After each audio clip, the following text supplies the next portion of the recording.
Kita di surah Ali Imran ayat 128. A'udzu billahi minasy syaithanir rajim.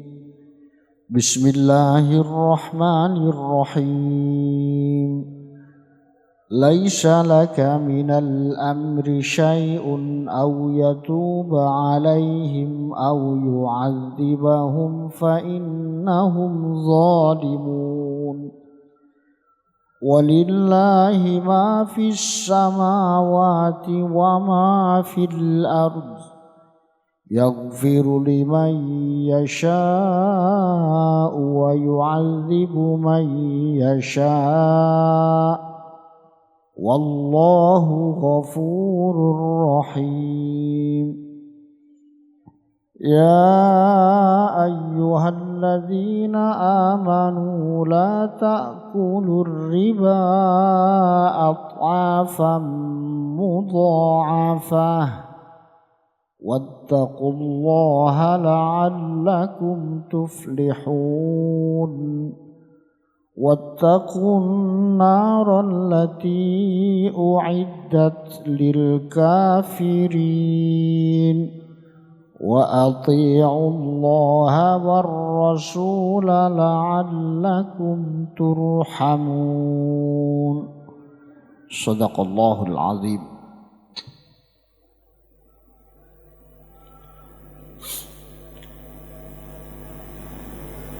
Ayat-ayat sebelumnya itu Allah menegaskan bahwa pertolongan itu hanya milik Allah Subhanahu wa ta'ala. Memang ayat-ayat sebelumnya berkaitan dengan perang Uhud,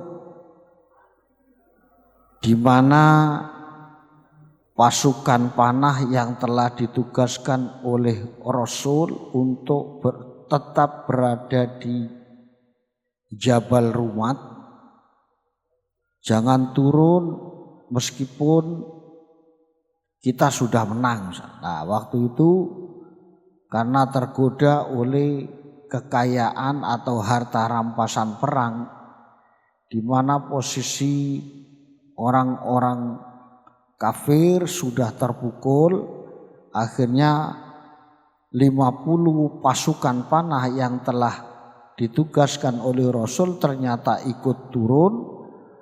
Kemudian orang-orang kafir berputar balik, akhirnya umat Islam porak-poranda. Jadi secara nalar logis memang itu merupakan satu kesalahan karena tidak manut, tidak taat kepada Rasulullah. Tapi tetap itu merupakan sudah ditetapkan oleh Allah Subhanahu wa ta'ala. Artinya dalam menjalani kehidupan, kalau kita membuat rencana, planning, kemudian bisa kita jalankan dengan bagus, sudah sesuai dengan rencana, tapi kemudian ternyata hasilnya, kok tidak sesuai. Ini artinya supaya kita tidak sombong. Kita sukses supaya tidak mengatakan ini adalah berkat kerja keras saya, ini karena kecerdasan dan kepintaran saya, bahwasanya di situ ada takdir yang diberikan oleh Allah Subhanahu wa ta'ala. Ana urid, anta turid, wallahu fa'alun lima yurid. Saya atau kita memang punya rencana, punya kehendak, kamu juga punya kehendak, tapi Allah yang maha menentukan kehendak itu. Nah ini makanya laisa laka bidal amri syai'. Jadi sudah Muhammad, itu bukan urusanmu. Misalnya kamu dan umat Islam sekarang kalah, sekarang menang. Oh, kalau gitu kita hanya murni berdasarkan takdir. Enggak. Jadi kita tetap harus ada tugas manusia itu berusaha sebaik mungkin. Jadi misalnya ono wong sekolah ya, wes apa jare takdir Gusti Allah gak belajar, ya ndak begitu. Kita harus berusaha maksimal semaksimal mungkin. Tapi kemudian kok ternyata nanti tidak lulus, ya sudah itu urusan Allah. Jadi tetap ada begitu ada. Karena bisa jadi kalau semua apa yang kita rencanakan semua keturutan, oh kita jadi sombong nanti. Kenapa ada program Islamisasi ilmu pengetahuan? Bagaimana mengislamkan ilmu pengetahuan? Itu karena banyak orang yang lupa dengan kekuasaan Allah. Jadi dia dengan berbagai macam kecanggihan dengan seperti ini. Sampai kemudian mengatakan, jadi kelompok naturalis, enggak ini karena kecanggihan alat kita, ini adalah kehebatan kita. Sehebat apapun Allah tidak berkehendak, tidak bisa. Orang mempunyai keilmuan arsitektur, bikin rumah anti gempa misalnya. Ya lek Gusti Allah wis gene gempa gede, ya roboh gitu loh. Wah, ini mari semua orang kita latih anti tsunami misalnya. Semua diajari renang dengan hebat. Lek wis wayahe banjir bandang, gelombang gede, mbuh sing pinter renang ambek sing gak iso renang ya padha ae wis. Amblas kabeh itu loh maksudnya. Ini harus kita sadari bahwasannya keterbatasan kemampuan yang dimiliki oleh manusia. Waktu zaman Kanjeng Nabi juga seperti itu. Diingatkan oleh Allah. Walillahi ma fis samawati wa ma fil ard. Semua yang di langit dan di bumi hanya milik Allah. Ini ayat ini diharapkan supaya kita itu selalu ingat kebesaran Allah. Makanya ada sembahyang. Di dalam sholat itu kan setiap gerakan dipindah dengan menyebut nama Allah. Allahu Akbar, Allah yang maha besar. Tidak ada yang lebih besar daripada Allah. Allah yang maha kuasa itu. Kemudian mau ruku, Allahu Akbar. Supaya kita ingat. Kenapa? Di dalam manusia modern kan nun sewu ya. Yang canggih IT-nya, dia sudah punya rencana-rencana, ada rencana baik, rencana jelek dengan IT-nya. Macam-macam saya. Yang punya keilmuan matematis canggih dan sebagainya. Ya nun sewu ya. Lapindo Sidoarjo itu sudah ditangani dengan tenaga-tenaga ahli yang canggih dari seluruh dunia. Nyumpeti bolongan ini tidak bisa gitu. Atau ya apa? Coba dari tenaga dari mana saja, ilmu apa saja yang dikerahkan. Waktunya tidak iso.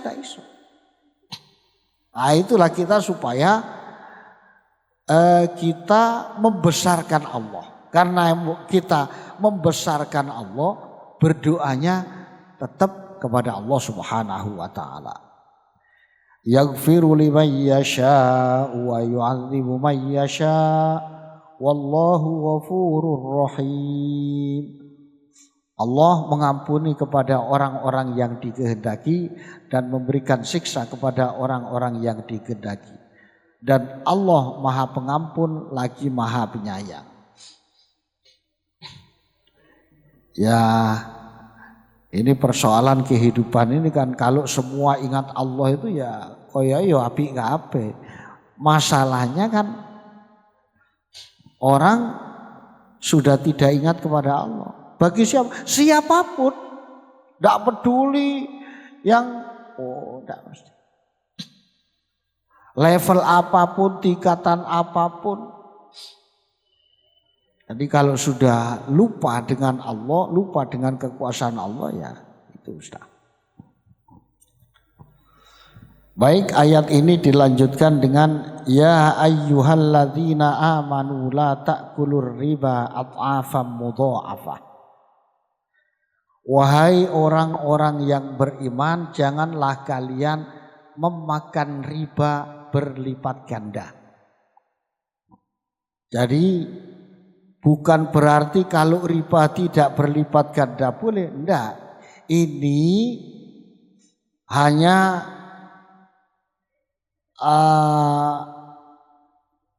menunjukkan bahwasannya la tata'amalu ay la tata'amalu birriba. Jadi jangan berhubungan dengan riba. Cuman sakniki repot. Itu kadang-kadang kan di zaman jahiliyah itu ada kebiasaan orang hutang piutang. Kapan dibayar? Tanggal 1 Januari 2026 misalnya. Tanggal 1 Januari 2026 tidak dibayar, ditagih oleh jeragan. Ya apa gak kok bayar? Sepurane bos, dereng gak ada. Kamu bayar sekarang atau saya kasih tempo waktu 1 bulan lagi, tapi tambah ono. Ini yang bikin riba ini gitu.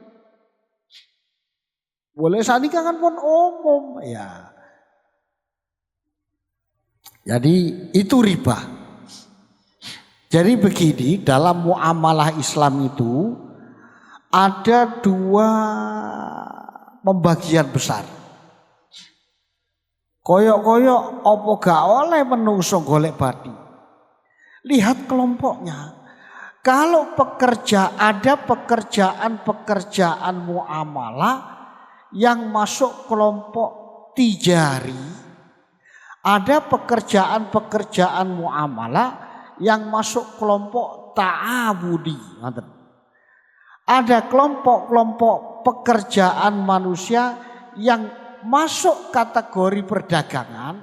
Loh, yang masuk tijari ndak apa-apa golek bati.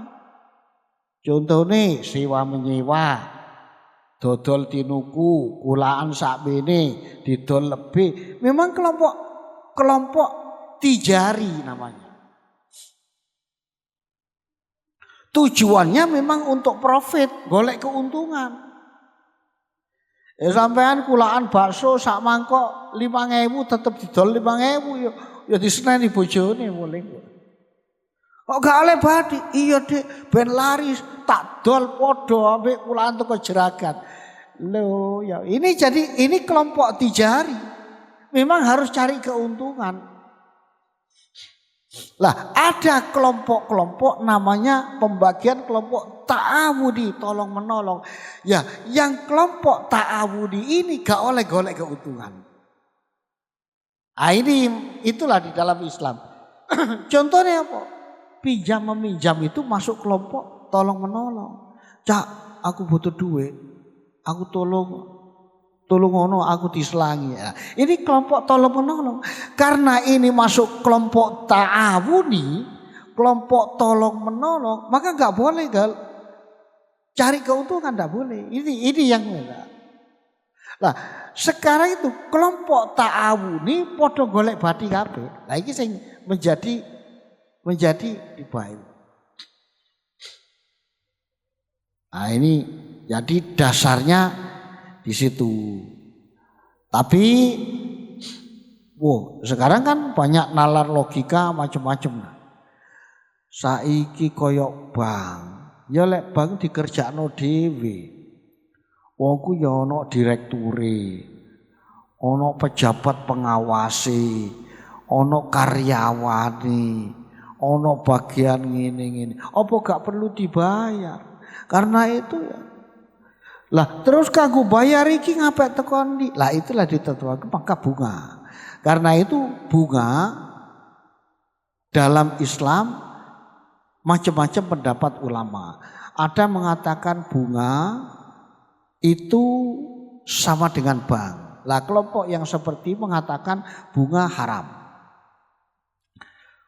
Ada kelompok yang mengatakan bunga itu tidak sama persis dengan riba. Ini istilahnya beda sudah.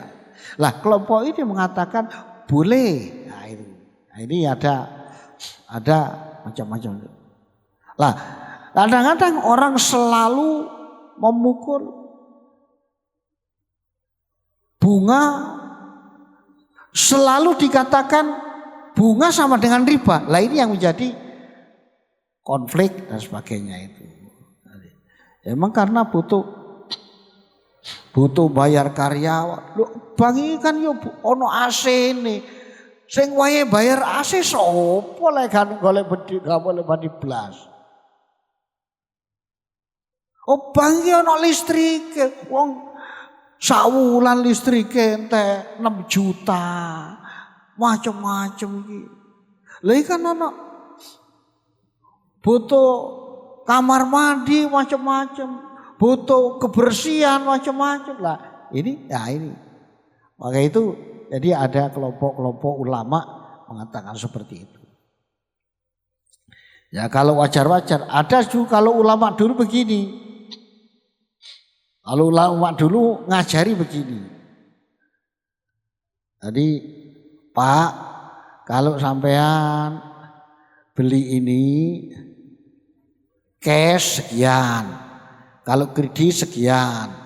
Lah itu kemudian supaya tidak terjadi dalam satu majelis keluar dulu, betul. Baru masuk lagi saya beli yang ini, yang model kredit ya sudah. Udah, biar gak banyak persyaratan. Jadi langsung pilihan salah satu yang dituju. Tapi sekarang kan sudah online macam-macam, seorang sudah tahu pilihannya yang mana. Pilih kredit, pilih cash, dan sebagainya. Monggo tidak apa-apa. Yang ruwet lagi begini masalah riba ini. Golek sing haram ae angel, apa boleh golek sing halal. Loh, ini gue repot sudah kalau sudah pikiran seperti itu repot sudah. Golek sing haram ae angel, nah, apa maneh golek sing halal lah ya. Jangan begitu. Kita tetap memang memegang agama itu ya berat begini. Makanya katanya Kanjeng Nabi, nyekeli agama di akhir zaman itu koyok nyekeli mowo bara api. Dicekel iki panas. Lek gak dicekel ya roto ceblok. Lepas dari kita, ya tinggal pilihan. Ya panas-panas itu, ayo digandoli. Nah itu memang memegang agamanya begitu. Maka tidak heran kalau banyak orang mulai lari dari agama. Tapi kalau panjenengan kan kepingin selamat gak gitu nyotok. Di akhirat yang lebih pasti dan lebih abadi itu di akhirat. Nah itu yang memang ujiannya ujian keimanan. Bukan ujian rasional. Nah niki.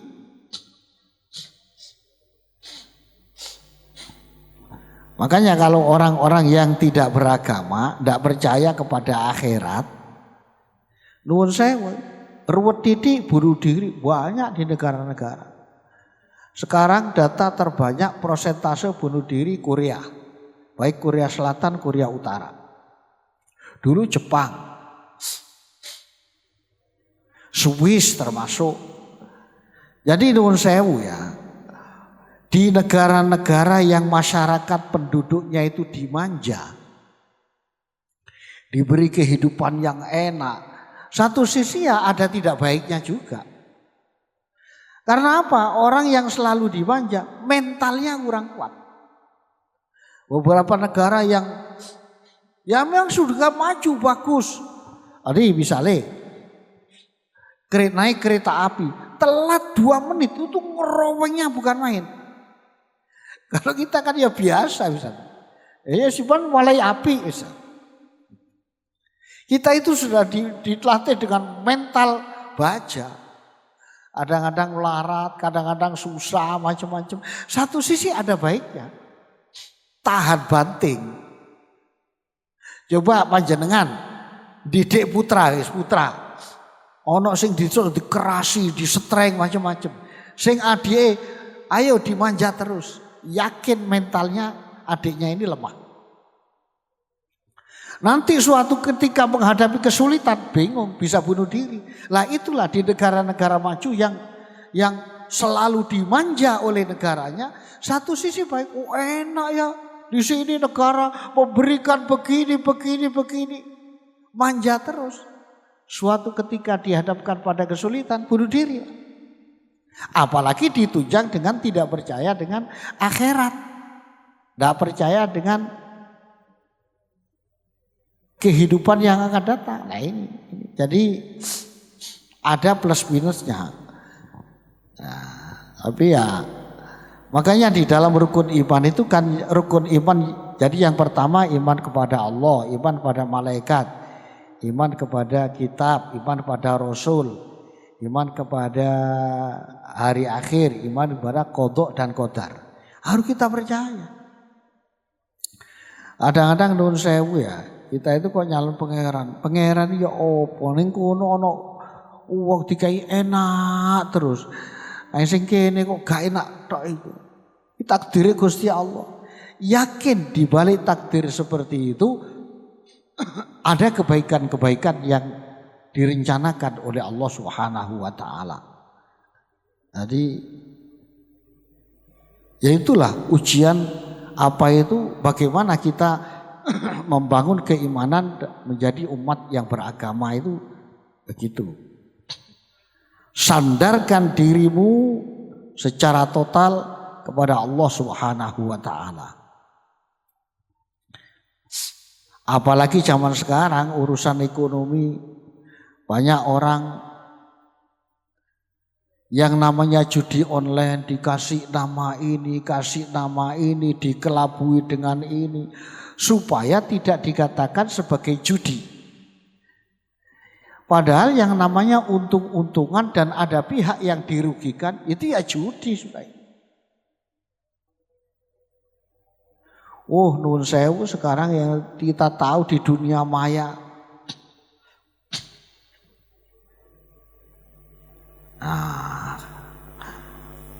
Ya namanya trading, kayak perdagangan ya. Tapi prakteknya bukan dagang, prakteknya judi. Ada pembobolan bank, ya untuk membiayai judi macam-macam. Masya Allah zaman sekarang itu jadi makanya memegang agama itu panas ya. Panas. Makanya di sini dia wattaqullah la'allakum tuflihun, bertakwalah kepada Allah agar kalian menjadi orang-orang yang beruntung. Wattaqun narul lati uiddat lil kafirin, takutlah kamu terhadap api neraka yang telah disediakan untuk orang-orang kafir. Ya insya Allah kalau ini selalu ada di dalam diri kita, paling tidak hidup ini ada remnya. Ada remnya. Jadi dalam rangka berkompetisi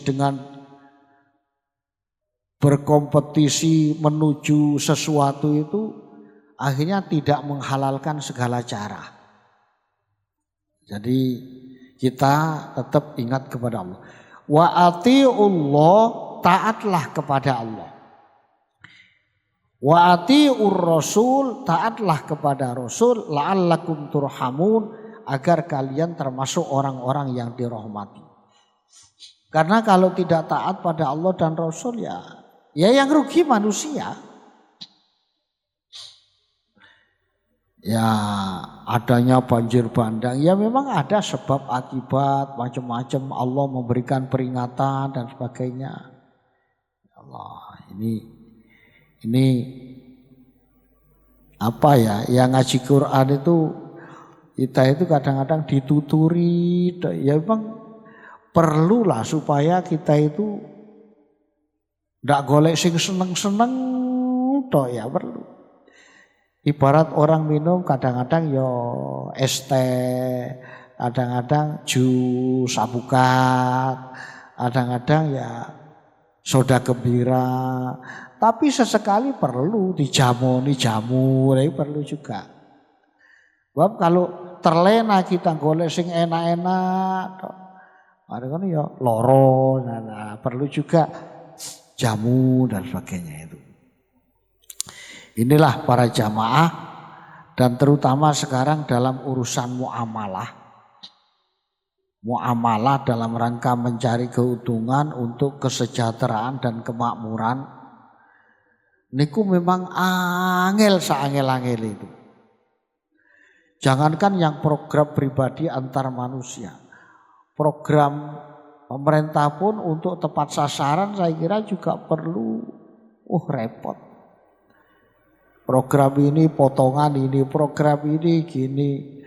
Program sumbangan untuk rakyat fakir miskin kadang-kadang sing fakir miskin gak oleh, sing gak fakir miskin oleh, macam-macam. Jadi itu kita diolah hati kita itu dalam rangka supaya tepat sasaran. Jadi supaya apa itu ketergantungan kita kepada Allah itu semakin besar. Ingat ajaran-ajaran yang ditetapkan oleh Allah Subhanahu wa taala sehingga kita akan menjadi orang yang diselamatkan baik di dunia sampai di akhirat nanti. Mudah-mudahan kita selalu diberi ma'unah dan hidayah oleh Allah Subhanahu wa taala sehingga kita selalu mendapatkan hidayah. Kalau petunjuk Allah itu sudah diberikan pada seseorang, maka siapapun tidak bisa mengganggu dan mencabut. Tapi kalau hidayah Allah belum diberikan pada seseorang, siapapun sing ngandani tetap tidak bisa. Tidak bisa. Nabi pun tingkat Nabi, innama anta mudzakir. Kamu itu Muhammad, tugasmu hanya berdakwah, memberikan nasihat, ngelingno perkara sing dielingno gak kene, bukan urusanmu.